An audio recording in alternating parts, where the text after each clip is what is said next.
আল্লাহ তাআলা যদি আমাদেরকে এই দেশ জাতির খেদমত করার সুযোগ এনে দেন, তাহলে আমরা এই বিষয়গুলো শিক্ষার সিলেবাসে ঢুকাবো ইনশাআল্লাহ।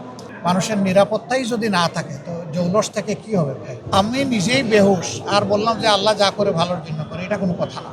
আমার হুশটা খাটাইয়া রশিটা বান দিয়া তারপরে বলতে হবে যে আমি আমার আল্লাহর উপরে তাওয়াক্কুল করব। আল্লাহ তাআলা যদি আমাদেরকে এই দেশ জাতির খেদমত করার সুযোগ এনে দেন, তাহলে আমরা এই বিষয়গুলো শিক্ষার সিলেবাসে ঢুকাবো ইনশাআল্লাহ।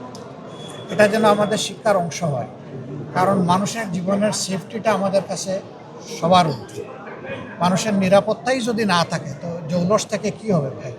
আমার গাড়ি আছে, বাড়ি আছে, সিনা আছে, খাড়ি, কিন্তু আমার নিরাপত্তাটা, যেখানে আমার কিছু দায়িত্ব আছে, সেটা আমি জানিই না যে এই নিরাপত্তাটা কিভাবে আমি নিশ্চিত করতে পারবো বা আমার করণীয় কিছু আছে।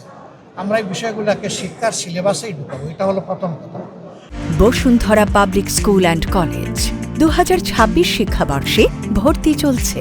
দ্বিতীয় কথা হলো, এখন তো আর সবাই স্কুলে ভর্তি হয়ে লেখাপড়া করবে না, অনেকের তো বয়স হয়ে গেছে।